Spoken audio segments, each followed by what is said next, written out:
are at the STI Clinical Update webinar, hashtag everything chlamydia. It's everywhere all at once. And the people that are going to be talking about this are my esteemed colleagues, Dr. Curtis Moore and Dr. Rosalind Plotzker. But before I can introduce these guys, I need to go over some of our housekeeping. So let me do that and tell you a little bit about us.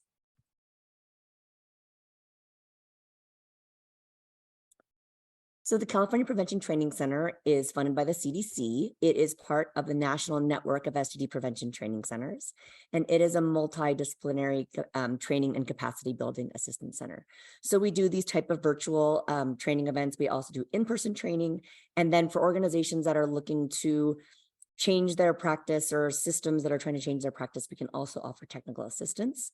And then you may have heard, we also offer a STI clinical consultation service called the STD Clinical Consultation Network, or stdccn.org. But anyway, if you want to learn more about us, please come to our website at californiaptc.com. And if you want to learn more about our national network, then you can come to nnptc.org. So I mentioned the STD Clinical Consultation Network. Here is our website. It's stdccn.org. And really we'll answer questions about anything related to STIs as well as MPOX. And just as an FYI, you can put in the amount of time that you wish to receive your consult. So either within 1 to 5 business days, depending on the urgency. We'll try to get to that as soon as we can. But we certainly invite anyone on this webinar, to send us their consultation. And so this is our financial disclosure required by the University of Nevada, Reno, who does our CME. And this is just our standard language, boilerplate language here. But again, any of our speakers has to indicate a conflict of interest, but our speakers do not have that today. And then this is also the CME disclosure language that's required by our CME provider. And it's designated for 1.25 CME credits. Okay, this is a very important slide. So the requirements to claim continuing ed credit must be that you register for this webinar. So if you got this link from a friend, that's great. We want you to stay on, we want you to get the content, but you actually do have to register yourself to be able to claim CME. The webinar has to be watched live and in full. And so unfortunately, you don't get CME credit for viewing the webinar after the fact. And that's a requirement of our CME provider. And then we want you to complete the post-course evaluation by August 7th. So you're going to see in your email inbox, and I'm going to remind you of this after the webinar, within 24 hours, you're going to get a link to the evaluation from training@nnptc.org to whatever email address you use to register. So please add us, training@nnptc.org, to your safe and trusted senders, or check your spam so that you can do the evaluation. And if you meet the requirements above, then you will get the CME notification on or before September 15th. So it takes, about 4 to 6 weeks. And then you're going to have a link to claim your CME certificate. And again, add CAPTC at ucsf.edu to your safe and trusted senders. And I'm going to show this slide again, remember, at the end. But yeah, do your evaluation, and then you'll get your notification from CAPTC at ucsf.edu. And I think this is the most common question asked on any webinar I've ever done, which is, when am I going to get the slides? You will get a slide handout and the webinar recording within 2 weeks after the webinar, and you're going to get a link sent to your email box, and you do not need to request these materials separately. And so again, just add us to your safe senders. So the Q&A is going to be on during this webinar. So this is a Zoom webinar and not a Zoom meeting. So unfortunately, your chat function is disabled, but please use the Q&A icon, type in your question, and hit send. And you can actually send questions until the last 2 minutes of the webinar, and then we're going to go over them with our speakers at the end.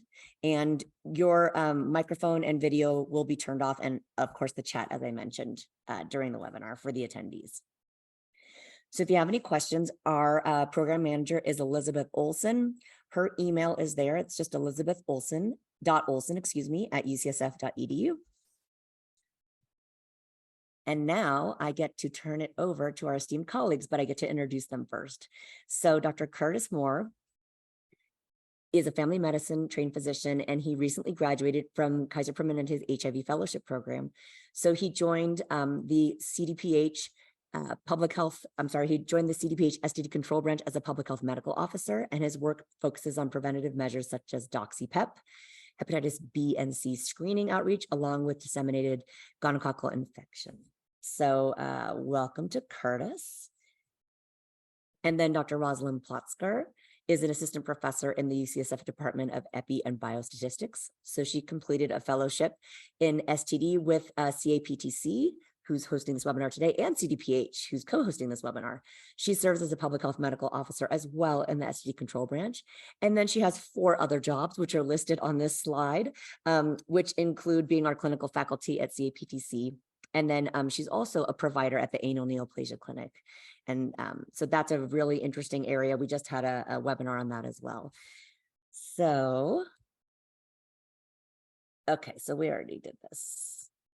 And I'm going to turn it over, stop sharing, and turn it over to our speakers. All right, thank you, Ina. Let me get my screen shared here. All right, hopefully everyone can see that screen. All right, again, my name is Curtis Moore. I'm here with Rosalind Plotzker, and we're going to teach you about everything hashtag everything chlamydia sexually transmitted.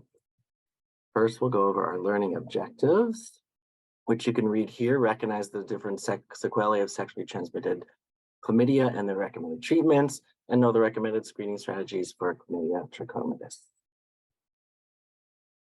So Curtis, how common?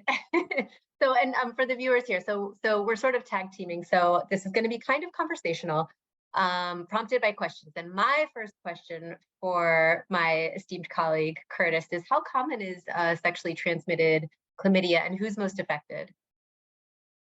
Great, thanks, Roz. As most of us know, chlamydia is a bacterial infection that is sexually transmitted. And as you can see here on this line graph showing the 3 main bacterial STIs in California, chlamydia, gonorrhea, and syphilis, you can see chlamydia takes the cake with over 177,000 cases. You'll see a steep decline, most likely in response to the decreased testing and screening during COVID-19 pandemic. But in the US in 2021, there were over 1.6 million cases of chlamydia reported, and worldwide, the WHO estimated greater than 120 million new cases annually. Data collection began in 1984, and it was made a notifiable, nationally notifiable condition in 1995, as you can see by the gray arrow here. But chlamydia was not reportable until the year 2000, when it was included in HEDIS measures as a performance improvement tool, which you can see here with the red arrow. But even though HEDIS measures were instituted, clinician screening compliance continues to be very low, only around 55% for Medicaid patients, and less in commercially insured patients, around 48%. Unfortunately, as you can also see here on this graph, there continues to be a steady increase in chlamydia case rates, no doubt due to improved reporting of those performance tools like HEDIS, but also due to increased and expanded chlamydia screening, for example, our extragenital site testing and more sensitive diagnostic tests. You'll notice that sharp decline again around 2020, likely related to COVID-19 shutdowns and decreased screening and testing. This slide contains an animated figure, hopefully you can see that, illustrating the increasing rates of chlamydia regionally, the darker blue at the highest rate level and then pale yellow at the lowest rate level, and this is between 2012 and 2021. In 2021 regional data, you can see the southern states of the US are disproportionately affected by chlamydia, followed by the Southwest. Now in 2021, the rate of reported chlamydia was higher among women, and as you can see on the right in dark green, by about 2-fold rate higher when compared to men, which is illustrated on the left in light green. Some research does suggest that this is driven by biological factors like the microbiome, hormones, or differences in host responses. However, in both groups, male and female, adolescents and young adults show the highest rates of reported chlamydia cases, as outlined in red. And then the rates decline in later years, where some experts believe is related to lower risk behaviors, but some to a degree of protected immunity from repeated exposure. Now, this graph here shows various age groups, color coordinated with the sex of sex partners. The data represents patients among the STD surveillance network, which includes San Francisco. You'll see that in the setting of an STD or STI clinic, rates of chlamydia among men, either men who have sex with men or men who have sex with women, shown here in the red and blue colors, is higher than women, which is in green, and women who are likely receiving care elsewhere, such as Planned Parenthood, family planning clinics, or their OBGYN. This differs from the previous slide I just showed you that demonstrated women having a twofold higher rate of chlamydia over men. This graph illustrates cases of chlamydia by race and ethnicity per 100,000, using non-Hispanic white persons as the reference category. Keeping with male on the left in light green and female on the right in dark green, we can see here the disparities among the US BIPOC population, Black, Indigenous persons of color, outlined in light blue here, who are affected by at higher rates than those identifying as white, which I outlined in red. For non-Hispanic Black or African American men, the rate ratio is 7.3 times higher than that of non-Hispanic white men, which I pointed out in the blue arrows. And for non-Hispanic Black or African American women, the rate is 5.1 times that of non-Hispanic white women, which is pointed out in pink. The likely reason for this is complex and no doubt related to social and economic factors. From the epi data I showed you, we learned certain vulnerable groups are affected disproportionately than others, reasons that certainly contribute to STIs. These are the social determinants of health, which involve a complex interplay of factors such as poverty, stigma, housing and food insecurity, discrimination, racism, medical mistrust, violence, trauma, access to care, and education. There's no singular fix to any of these listed here, but clinicians and providers, we must make concerted efforts to recognize these disparities and provide equitable access to screening, treatment, and prevention, not only of chlamydia, but also other STIs. All right, Roz, now that we all know epidemiologically where chlamydia is, how does chlamydia infect tissues and cause disease? Yes. So we know where chlamydia is in the population, where is the chlamydia in the body. Basically, when you think about the path of chlamydia infections, you want to think about where there are mucosal sites with columnar epithelial cells. And so this is really important when we think about where we see infections, specifically in tissues where you have epithelial lining. So essentially, what happens is pretty interesting. First, when you have an exposure to chlamydia, the non-replicating particle that is in the secretions, whether it's vaginal secretion, ejaculate, is called an elementary body. And so the elementary body itself actually can't replicate outside of a cell. And what happens is that it can attach to a cell, specifically a columnar cell, and then it enters that cell and creates something called an inclusion, which is basically this nice little bubble environment where that elementary body can change into something called a reticulate body. And that reticulate body can replicate. So think like reticulate replication, both start with R. So then what happens is in the course of about a day, you start to see this replication of this reticulate body. So now chlamydia is replicating, making more of itself. And eventually, after about a day and a half or 2 days, that reticulate body starts to turn back into that elementary body. So it goes elementary, enter, reticulate body, replicate, and then it switches back. So by 2 days, you have this little bubble inside of a columnar cell. It is chocked full of these particles, most of which are now infectious, which is the elementary body. That inclusion or bubble opens up, or the cell just lyses, and then those infectious versions get released back into the environment, and then they can go into the secretions that are excreted, and they can go on to infect neighboring cells and to be transmitted to other tissues. So this whole process takes about 3 days from exposure to now it's being released into the local environment. Okay, and this can just perpetuate for months and months and months. Next slide, please.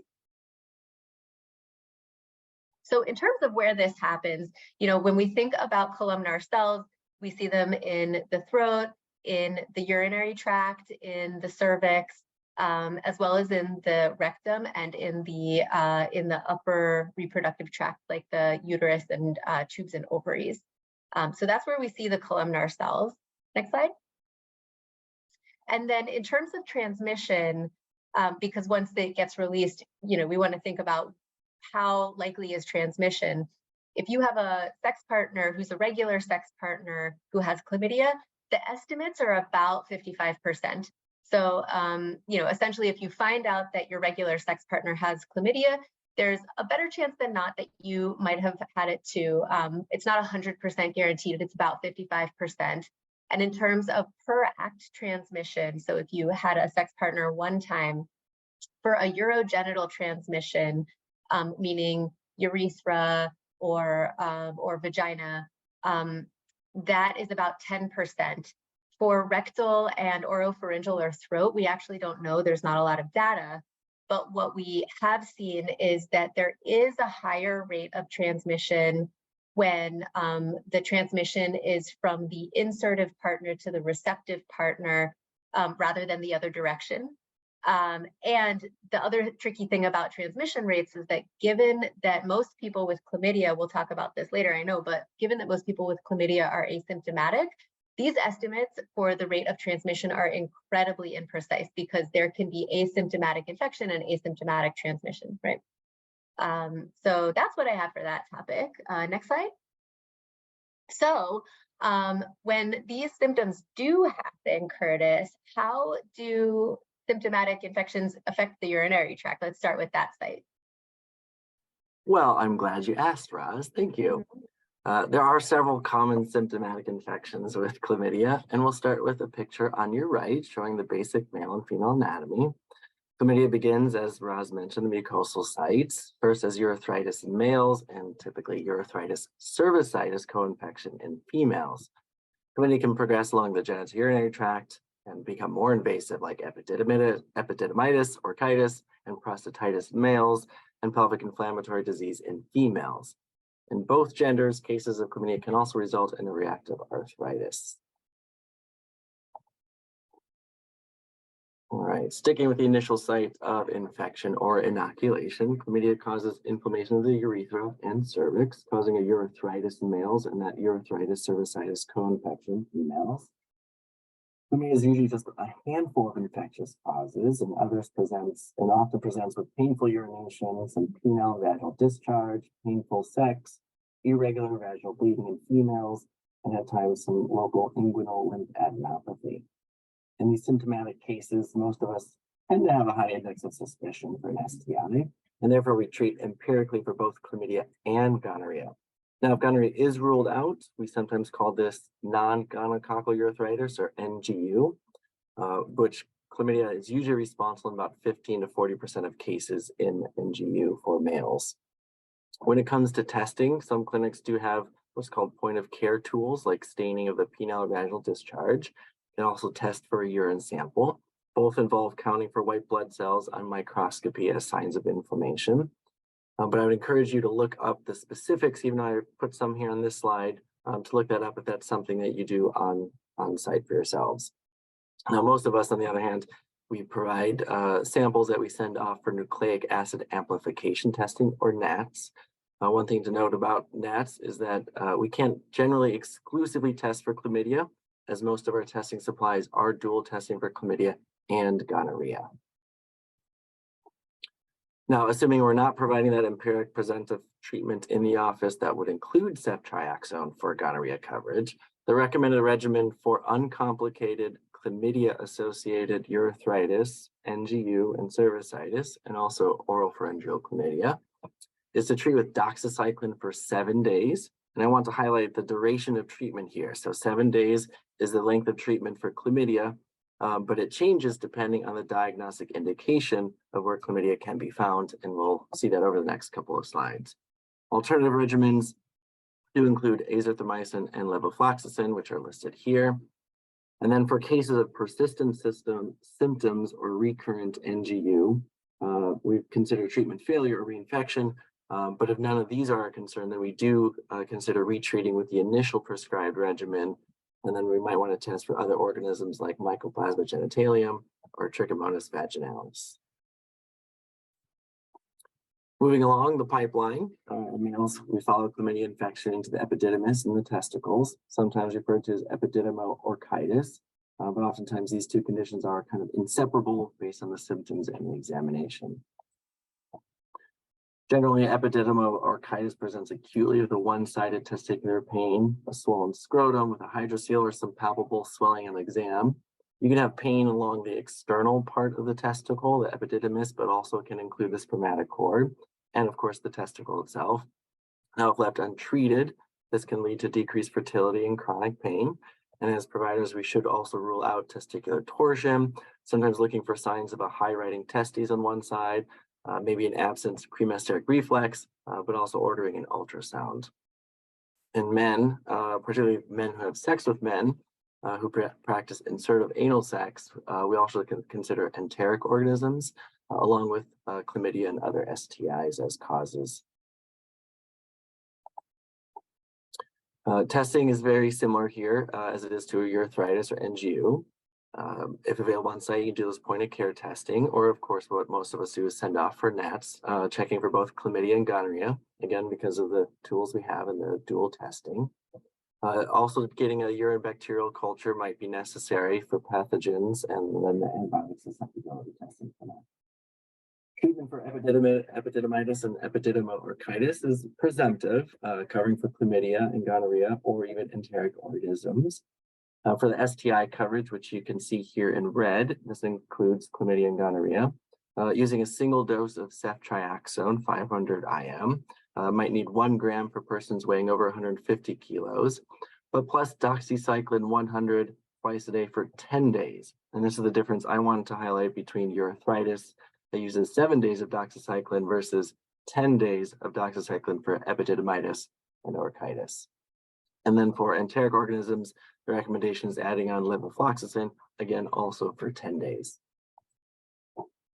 Now, ascending chlamydial infections into the prostate have been thought to cause both acute and chronic prostatitis, but there is some debate on the accuracy of these prostate-specific specimens that are obtained.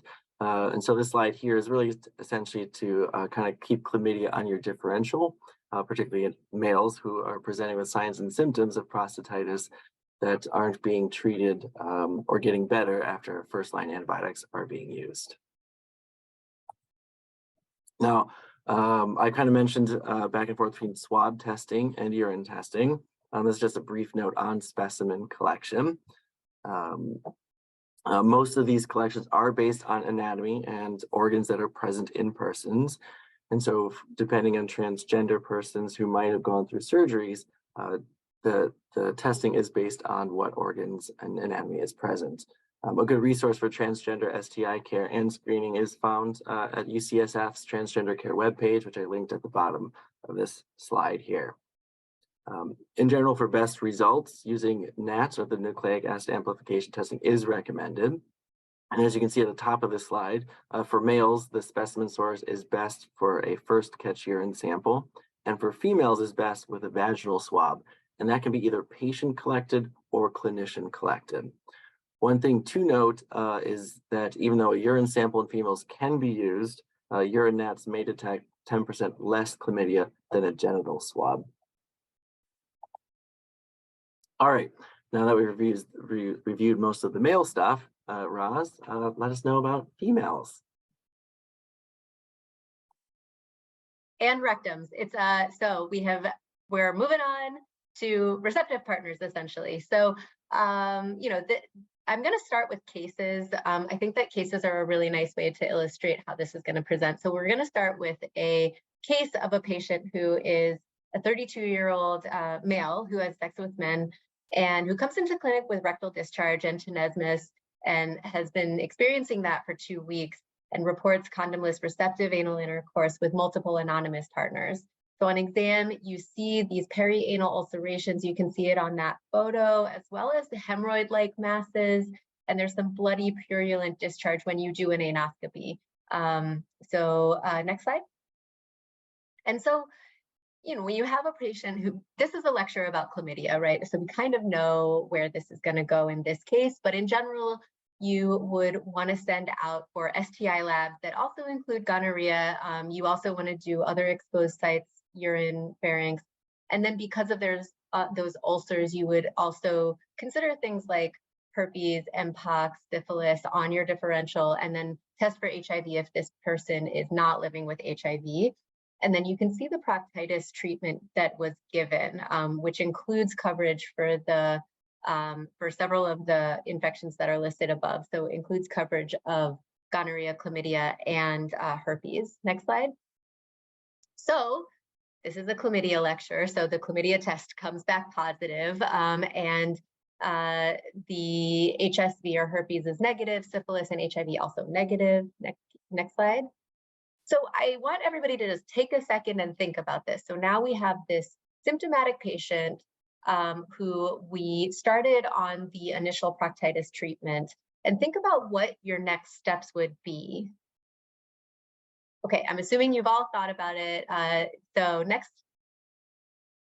So here are the things that you should do. You definitely need to extend your doxycycline course. And so initially we gave 7 days. We're going to extend that to 3 weeks. In addition to that, we're now starting to think, you know, this might be LGV. So if you have access to an LGV test, you would want to be able to send out for that if it's possible. And then, of course, repeating your STI and HIV screening in 3 months just to rule out reinfection later is a good idea. Next slide. All right, so like I said, this was the recommended regimen we started our patient on. We did ceftriaxone for gonorrhea coverage plus doxy for 7 days, and then the HSV coverage. But now that we think there's LGV, the regimen for that is doxycycline 100 milligrams BID, but for 3 weeks instead of 1 week. Next slide. A couple things about LGV.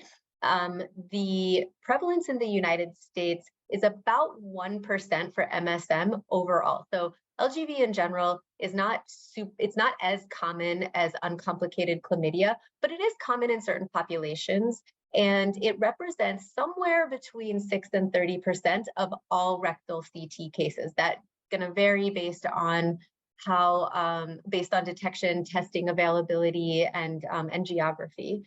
But it's associated with certain things. So it's associated with HIV, with hepatitis C, people who participate in group or chemsex, and people who have a history of syphilis. So these are all things that you should be thinking about as you're talking with your patient. It's caused by specific serovars. So those are L1, L2, and L3, and those need an additional course or additional weeks of doxycycline to truly eradicate.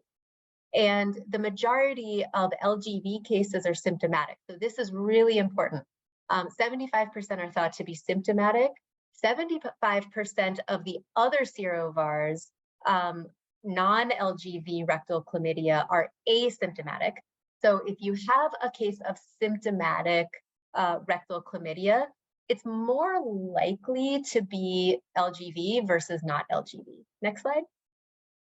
In terms of what happens when you have LGV progression, this is an outline of stages that was published in 2019 by DeVry, and I really like it. Basically, he breaks it down into stage 1, where you just basically have this tiny primary lesion. It's like 1 to 5 millimeters. It's super tiny. That's where the bacteria will enter, and it's painless. It heals in a few days. It's really like hardly ever noticed.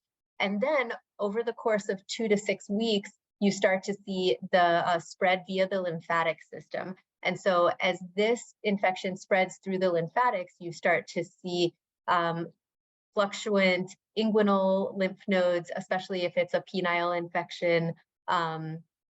It can also happen in the rectum, but you start to see lymphadenopathy. There's this sign called a groove sign, which is essentially the inguinal lymph nodes with the inguinal ligament by bisecting them so that you can see a line in between. That's the groove sign. And then you start to see the hemorrhagic proctitis, proctocolitis. And so that's how our patient presented, right? So these are the early symptoms.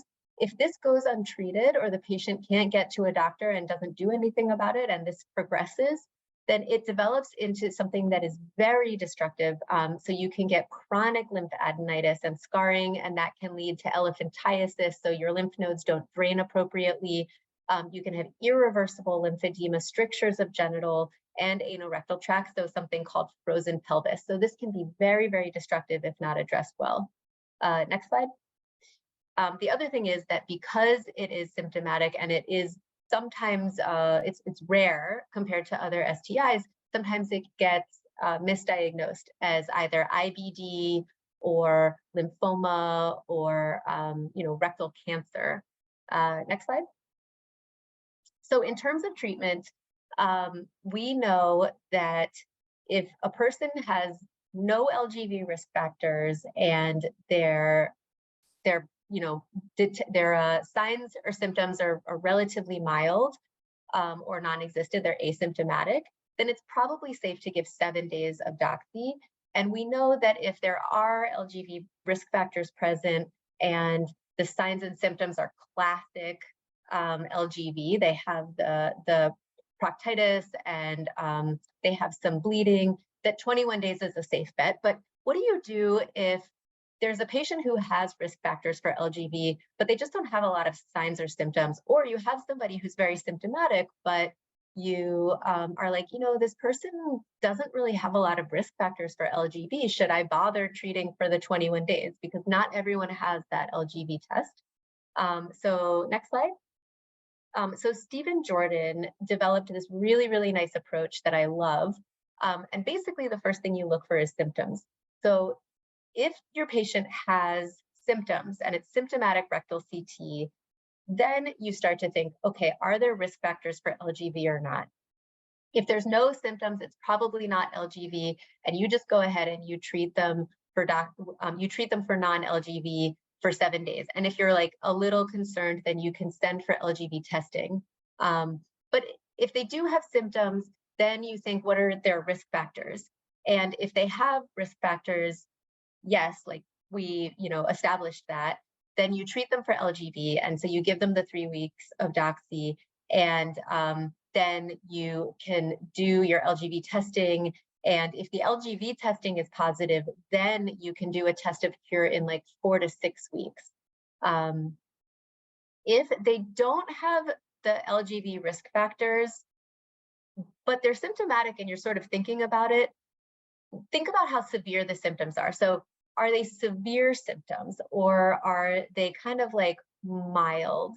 If it's like, kind of mild, there's a little bit of pain when they go to the bathroom, but it's like just a little, then I think it's reasonable for you to do 7 days of doxycycline. You can test for LGV if you have access to it. But if the symptoms are severe, then even if they don't have risk factors, it's better to err on the side of caution and treat them for LGV. Next slide. Okay, so that's LGV. In terms of PID, or pelvic inflammatory disease is very vague.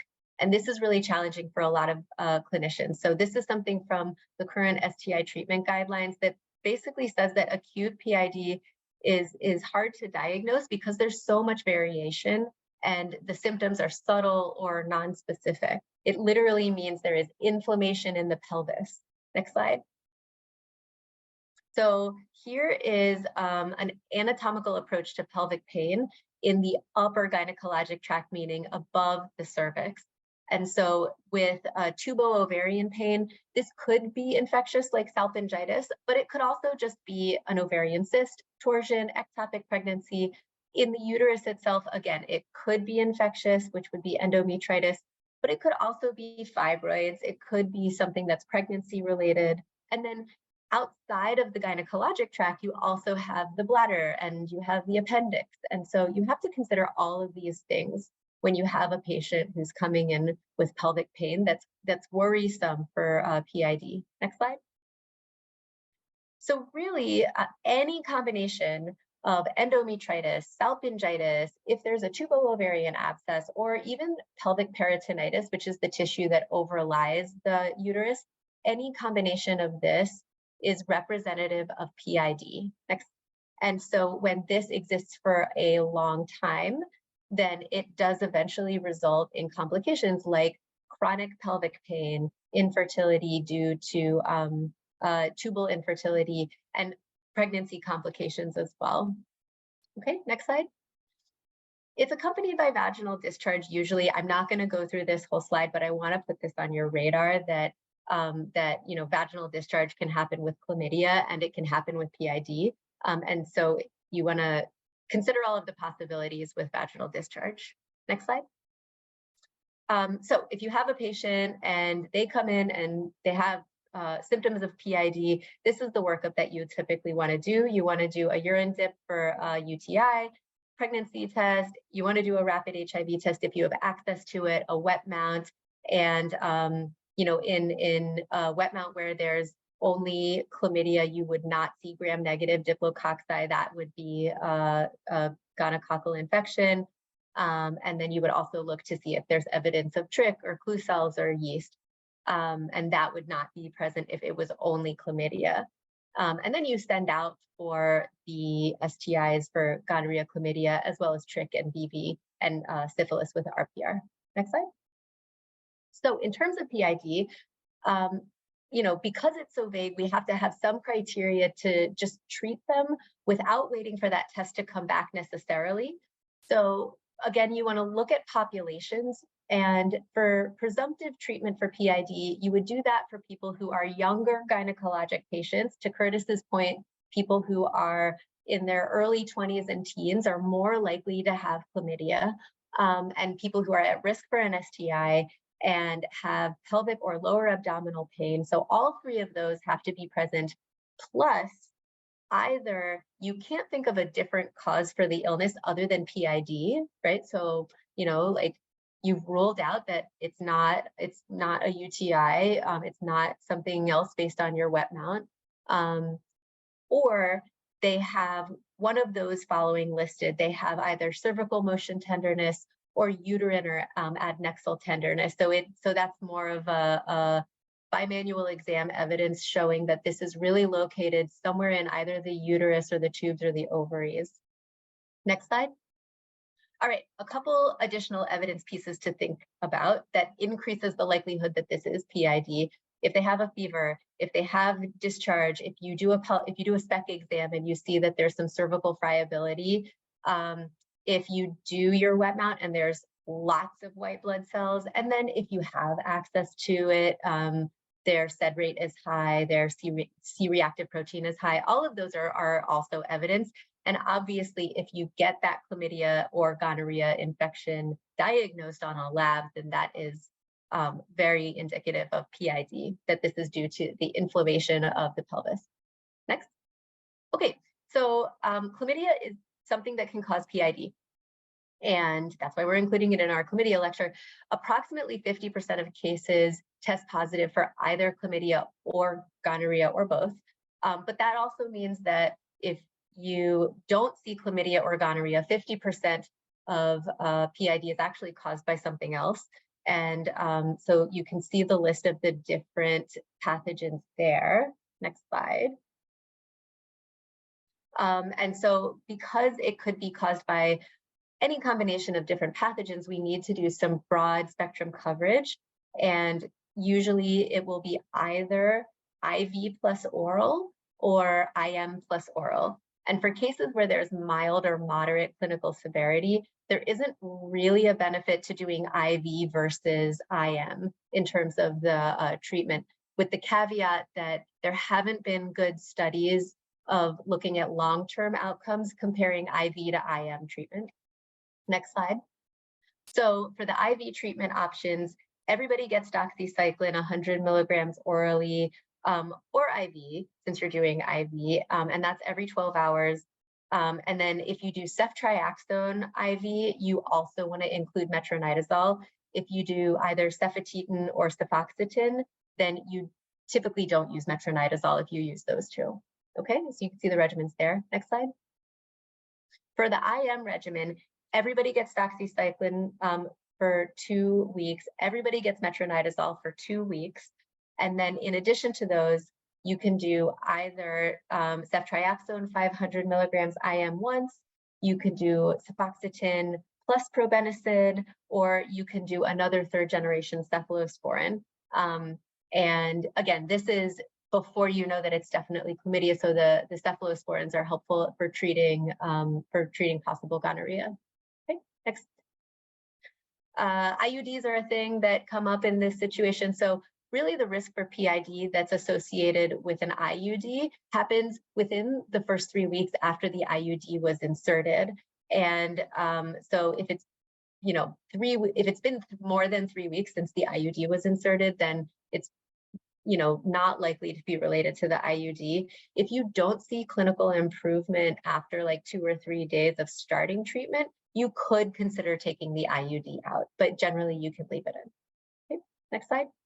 All right, so that covers all of the symptomatic things that can happen with chlamydia in the pelvis and in the urogenital tract. But most of the time chlamydia is asymptomatic, and so for people who are symptomatic, what's the recommended screening approach to detect these and treat them before it results in one of these complicated diseases? Curtis Moore, your thoughts? All right. Well, the next few slides, I'm going to share with you what CDC screening recommendations and guidelines are for chlamydia.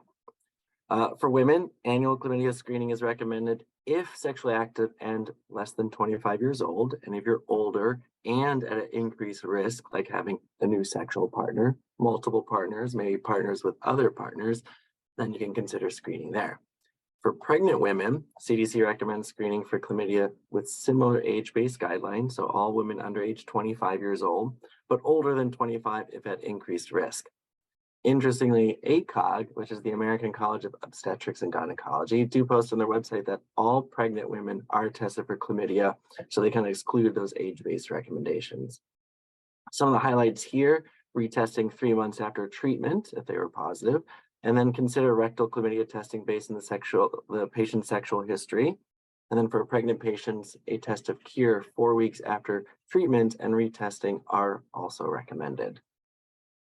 Now in men, there's no age-based chlamydia screening guidelines from the CDC like there was for women. For heterosexual men, recommendations are to screen only for those in high chlamydia prevalence places like adolescent clinics, correctional facilities, STI or sexual health clinics. But for men who have sex with men, annual chlamydia screening is recommended at contact sites, and this is for rectal and urethral only. Now, there are no recommendations for the oral pharyngeal or the throat chlamydia screening, but CDC does recommend annual gonorrhea screening at all sites, and we know that our testing supplies are dual tests for chlamydia and gonorrhea. So even though CDC doesn't officially recommend throat screening for chlamydia, because of those testings, the testing supplies, we tend to get tests for chlamydia and gonorrhea at the throat. And then also at the bottom of the slide, more frequent testing for chlamydia is recommended for MSM on HIV PrEP and MSM living with HIV. Now, as discussed before, chlamydia screening in transgender and gender diverse persons is based on anatomy, and you can read those recommendations here. Some of the highlights testing in persons with HIV is screening at the first evaluation and then at least annually thereafter, and then some more frequent chlamydia testing based on risk behaviors and local prevalence. Now, this slide is specific to California screening recommendations from CDPH. The CDC does not routinely recommend oropharyngeal throat screening, as I mentioned, for chlamydia, generally because of its overall low prevalence. But CDPH does recommend chlamydia screening at all exposed sites, so urethral, throat, and rectal chlamydia, particularly for vulnerable groups that are listed here. Specific details are explained in CDPH Dear Colleague letter that I did hyperlink at the bottom of this slide. So that kind of wraps up screening groups. So Roz, tell us, when those screening tests are positive, what are the treatment options for asymptomatic chlamydia? Thanks, Curtis. So So yeah, I mean, we've said this a couple times already that we use doxycycline now. And can you press your little advanced thing? So the next, yeah, there we go. So it's my like one animation. So basically, this is a new thing in 2021 in the STI treatment guidelines. So we're using doxy now. It used to be that azithromycin was the preferred regimen because it was a single dose, but they've switched it to doxy. And so now the recommendation is doxy BID for a week. And that can only be used in non-pregnant patients. If people are pregnant, then you use azithromycin as the preferred regimen. And if there's another reason doxycycline can't be used, then you will use azithromycin as well. And then if neither doxy nor azithromycin can be used, you could use levofloxacin, and in pregnancy, you could use amoxicillin, which is 3 times a day for a week. Okay, next slide. The reason for this is really thinking about which works better, doxycycline or azithromycin. And in the urogenital tract, for those infections that are in the urethra, you can see that doxy is a little bit better than azithromycin across a bunch of different studies that are shown here. So the more lavender bars are the doxycycline, the magenta bars are the azithromycin, and they're pretty close. It's like low to mid 90% for azithromycin and high 90s for doxycycline. Next slide. But when we think about rectal chlamydia, doxycycline is much better. So this is across multiple studies, and none of these are randomized controlled trials. So that was the one thing that was missing. But you can see across several studies, there was a lot of demonstration that doxycycline was just much more effective at eradicating chlamydia in the rectum. And so finally, there was a randomized controlled trial that was resulted in 2020. Next slide. And so this randomized control trial was done up in Seattle at the University of Washington. And the primary outcome of the study was looking to see, after 4 weeks, is there a biologic cure or a microbiologic cure of chlamydia after treatment? And they did analyses where they did a complete case analysis, they did an intention to treat analyses, they did a per protocol analyses. And then they had planned an interim analysis at the midpoint, doing a chi-square test. But really what they just wanted to know was, if you're randomized to doxy versus azithromycin, how likely is it that you will have a cure within 4 weeks? Okay, next slide. And basically what they found was that doxycycline, no matter how you slice it, doxycycline is better. And that the improved efficacy ranged from 20 to 26%. So doxycycline superior, hands down. Next slide. So for this study, basically the summary is that doxycycline is superior. In the doxycycline arm, there was only 1 positive NAT at 4 weeks.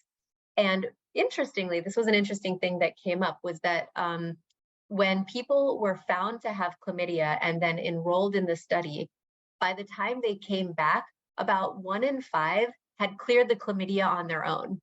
So, that's kind of interesting. I'm not saying that we should rely on that to happen, but in a minority of cases, sometimes chlamydia will go away without treatment, which is interesting. So this has a lot of implications in terms of treatment and expedited partner therapy and using doxycycline for those, compared to the convenience of a single dose of azithromycin, that it's still probably better to do doxycycline. And I've heard anecdotally, thank you. I've heard anecdotally that, even if they don't complete the full week, that if you complete like 4 or 5 doses, it's typically like as effective as azithromycin. This is something I've heard anecdotally. If someone doesn't complete the full week of doxy, it's worth it to, retest them. You could give them an extra dose of azithromycin. Okay, but I would say don't get too hung up on if they took all 7 doses, because often they'll clear it within like 5 or 6 doses. If they miss 1 dose, it's not a big deal, or 1 day. but ideally, obviously, you want them to complete the full course. So another thing is that it's really important after you treat them to do a test to assess for reinfection. And so we recommend doing that in 3 months. And here's why.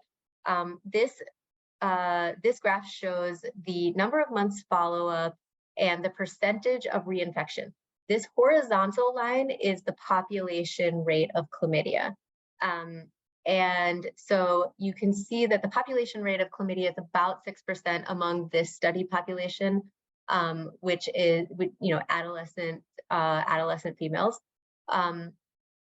But at about 3 months, you start to see that the rate of reinfection surpasses the general population rate. And so at about 3 months is where you want to start, or when you want to start testing for reinfection, because that's when you're more likely to find an infection of chlamydia compared to the general population. And you can see that, if you wait a year, that like 1 in 3 people will have chlamydia again within a year. So it's very, very common. Next slide. And the reason that this is so important is because the more chlamydia infections that there are, especially in the gynecologic tract, the more likely it is to develop these complications that we talked about. So if you have 3 or more infections, your risk of PID is 6 times higher than if you had 1 infection. And if you had 3 or more infections, your risk of getting an ectopic pregnancy is 5-fold compared to 1 infection. So it's super important to retest and prevent reinfection. Next slide. And here's some other things to think about just in terms of follow-up after you treat these asymptomatic infections. So you don't need to do a test of cure unless someone's pregnant. If they're pregnant, then in 3 to 4 weeks, you want to do a test of cure. You don't want to do NAT within the 4 weeks. So we, in that study, talked about how they waited 4 weeks for that biologic cure. It's because after you treat, there could still be some dead organisms or non-viable organisms that are causing false positive results in the NAT. So you have to wait a full 4 weeks for that to clear. You do want to treat sex partners to avoid reinfection, consider EPT, and after treatment, you need to wait 7 days for the infection to clear before you can start having sex again. And as I mentioned, repeat testing for reinfection and screening for other STIs as well in this sort of syndemic mindset is important. Next slide. All right. So with all this stuff said about treatment, how do we prevent this in the first place, Curtis? What are the most effective ways to prevent chlamydia infections?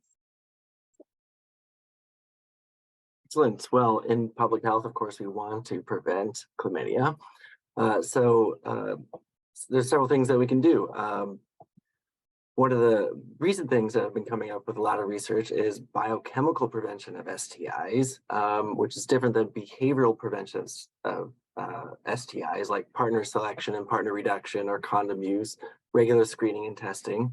And so this newer approach, this biochemical approach, is one that also allows patients to have a self-directed kind of harm reduction model or strategy. And it's called doxycycline post-exposure prophylaxis, or DoxyPEP. And then for the patient's sexual partners, which you have mentioned a couple of times, is expedited partner therapy, or EPT.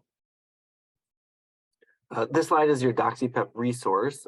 In April of this year, CDPH did release guidelines about DoxyPEP, and I encourage you to read through that Dear Colleague letter that is hyperlinked here on the left.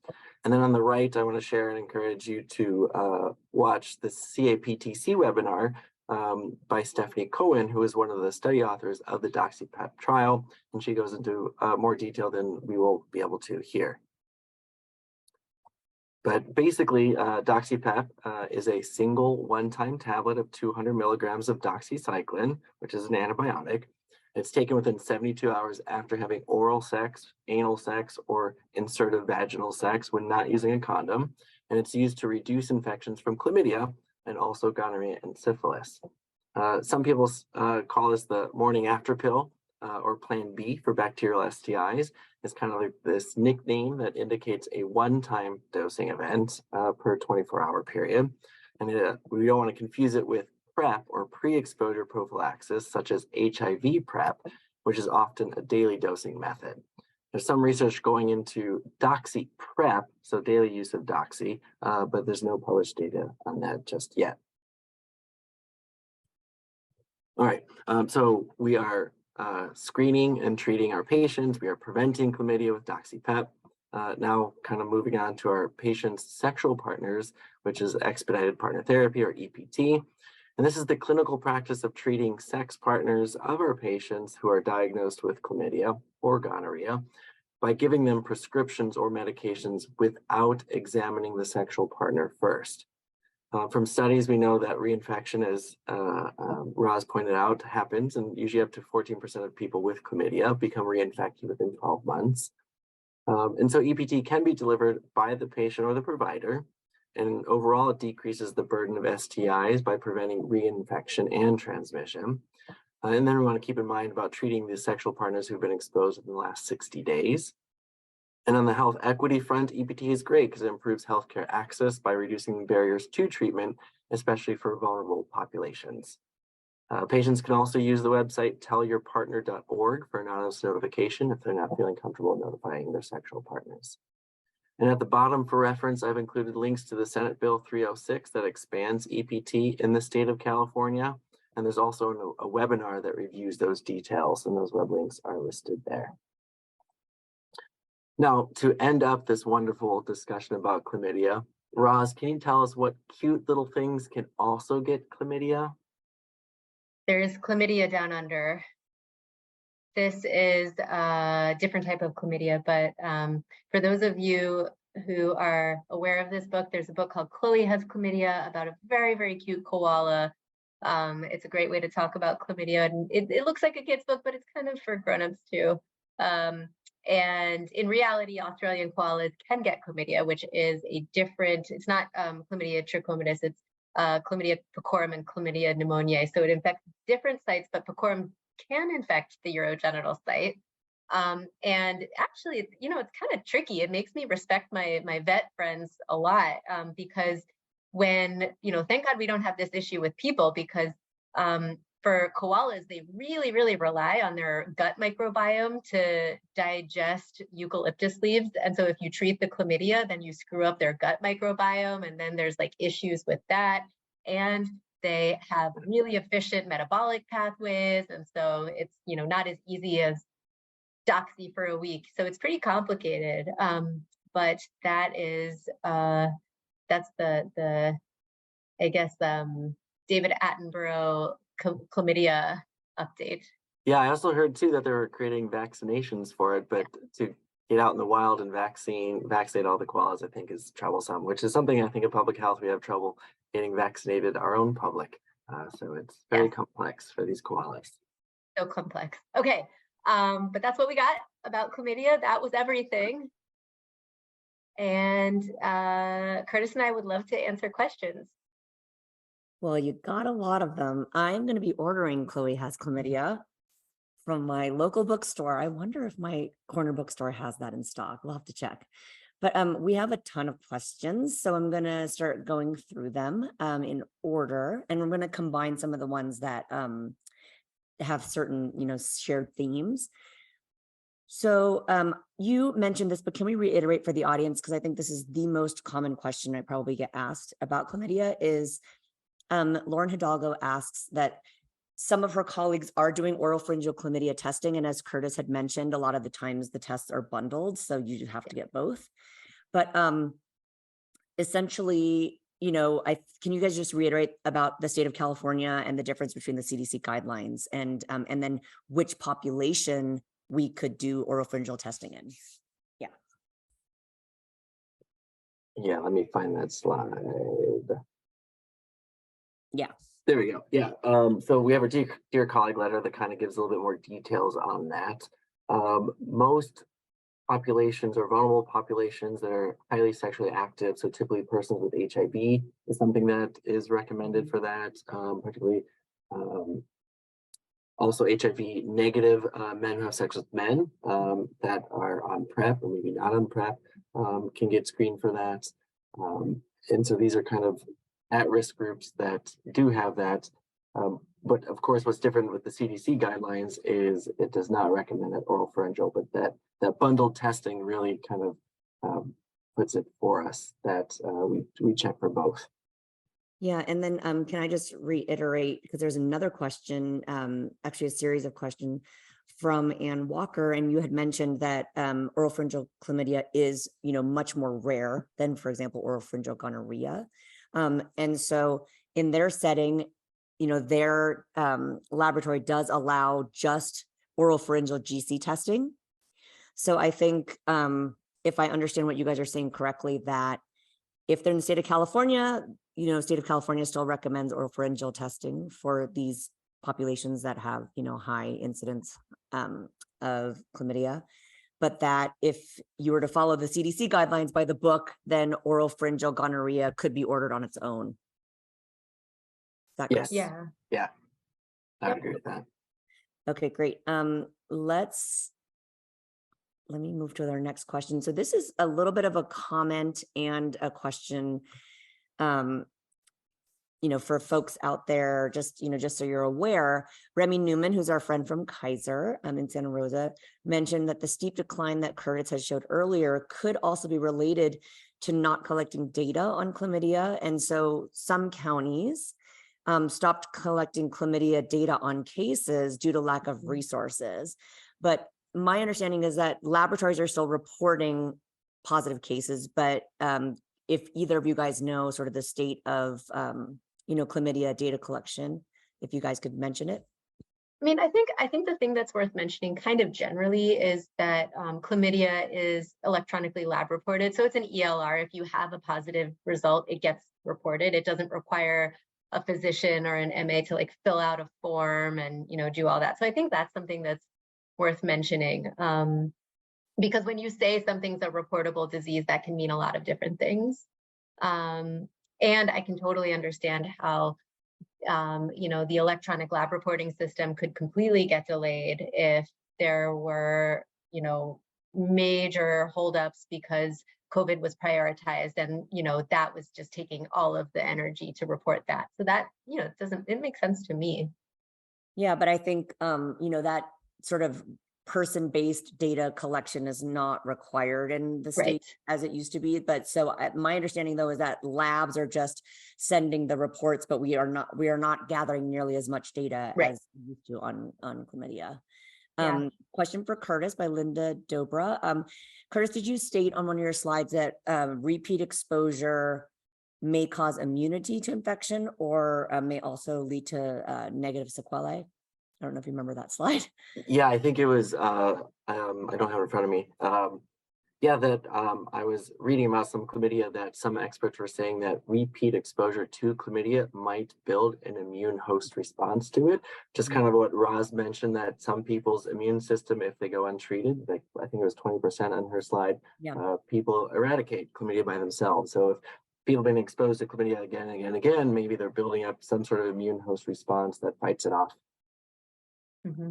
Yes. Okay. Another question for you all. This is from Sophia Hyatt. Great question and not an easy one to answer. And excuse the barking dog. Do you think that lack of quality sex education, especially at the high school level within the country, contributes to the high volume of chlamydia cases? Do you think it contributes to the high volume? Yeah, sure. Yeah, absolutely. I mean, when you think about STIs, especially STIs that are happening among adolescents, right? Like you have adolescents who are in the early stages of their sex lives. Yes, I think, knowledge is power, and understanding how to have sex safely, having access to STI testing, having access to treatment, all of that is all kind of, hinging on awareness among early adolescents. And the earlier you teach somebody something, the better they'll learn it. And the more comfortable they'll be and the more familiar they'll get with it. So yeah, absolutely. But we don't have any data about that. I will say that California does have something called CHIA, which is the California Healthy Youth Act, which in my opinion could be better. It could be more robust, but it does require schools to have some sex education. And you could look at the distribution geographically of where chlamydia is really happening in the country, and then, you know, sort of use that as an interesting way to think about which of these regions have good sex education that's robust, and which of these areas have less sex education, and how does that impact the outcomes? Like, that's kind of how I would think about it. Yes. This is a problem that someone could devote their entire life to and entire career to if they wanted to. A question from Tasca Moore. Given the disparity with Black women with chlamydia, you know, incidents, any insight as to why Kenyan women didn't respond to doxypep? And I'm happy to weigh in also if after you guys weigh in on this. I mean, I would love, I know you just got back from ISSTDR. I don't know, Curtis, if you have any insight on this. I think that there was a little bit that had to do with adherence to doxypep. And so I know you, if you know more details, or Curtis, if you know more details, I would love to know them too. Just what was shared with me from folks that went to that conference. I think there was a testing of hair samples, if I'm not mistaken, that showed that 44% of the women in the doxypep arm were only taking actual doxypep, and the rest were not. And I think there's some further studies actually testing hair samples for PrEP use, because these were performed in, well, it was tested in women who were also on PrEP to see if the PrEP adherence was there as well. And so I think there was some issues with adherence based on that. Right. So I think and that's exactly what we had heard at the conference, Curtis. And I think the question is, so for those that were adherent, when we redo the data analysis, you know, will we see some efficacy there? So that's the sort of question that we're still missing. But we do know that there was poor adherence to doxypep, and we've seen that as well for daily oral PrEP in some studies as well in sub-Saharan Africa, which is why, you know, other options for PrEP, such as injectable cabotegravir, are great. We have to figure out what happened with doxypep, and I think that remains to be seen for sure. All right, our friend Dr. Papa has a question.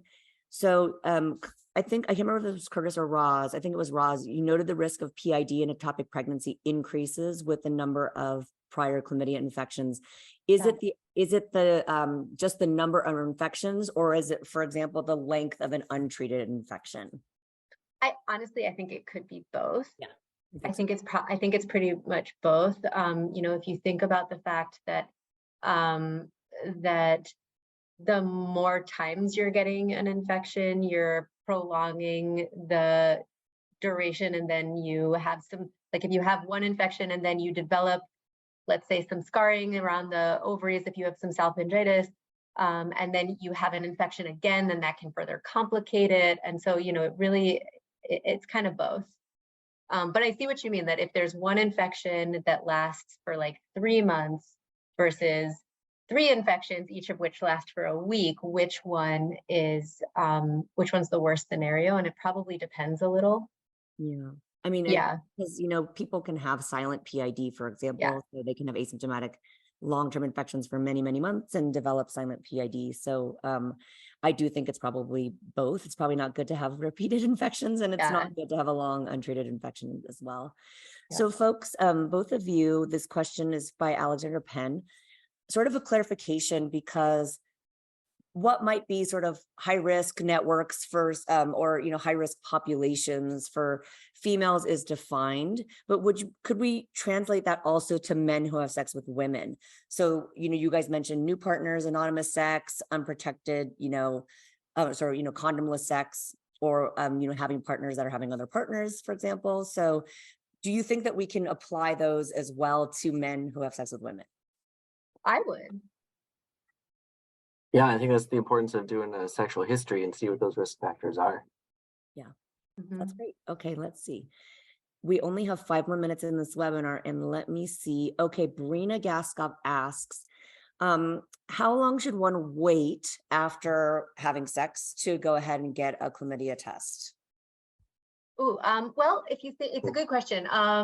You know, if you think about that like pathophysiology thing, and it takes about 3 days for the chlamydia to replicate and then come out of its inclusion and then go out into the secretions and infect other cells, I would say like maybe I would probably wait a week, because you need to have time for that for the bacteria to replicate in order for it to be detected. So probably a weekish. Yeah, that sounds perfect. Yeah. Okay, let's see.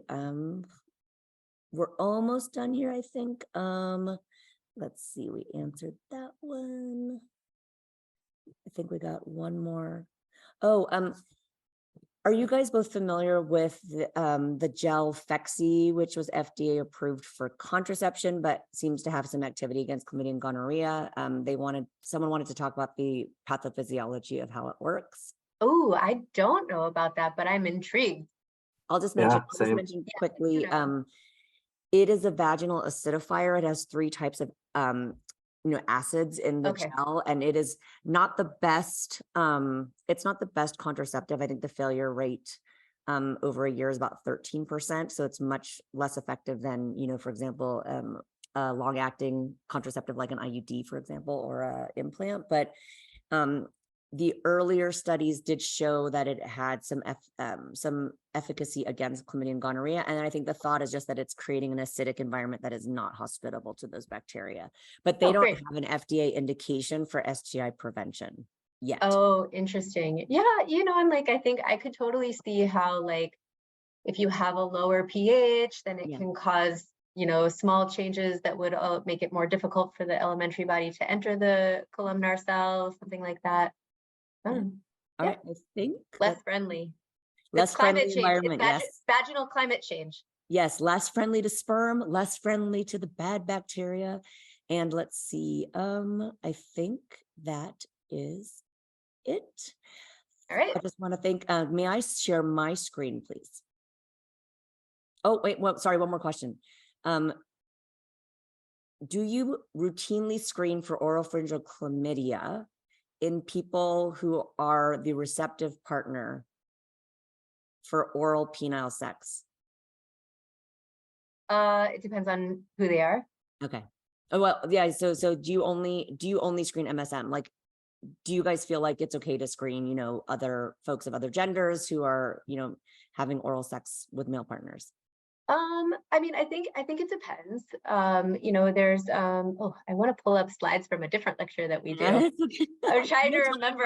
No, there's a I think in adolescent females you can consider doing extragenital testing. Yeah. So I think that's like a thing that you can consider. So I think that's fair. We're almost out of time, but can I just put the slide up one? Oh, sorry. I'm sorry, you guys. Just to reiterate the CME requirements, again, you will get a evaluation within 24 hours. Hopefully you watch this whole webinar and complete your post-course survey evaluation by August 7th. Please put us in your safe senders. And again, everyone's going to be getting the slides and the webinar recording and the picture of Chloe has chlamydia, so you can order it for your own library at home.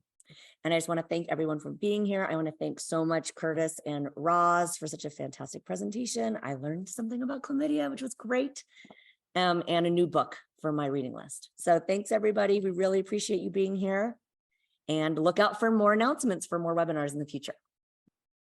Thank you. Thank you, Anna. Thank you, Curtis. Thanks, Elizabeth. Everybody. And everybody. Thank you. Thanks, everyone. Yep. It was great.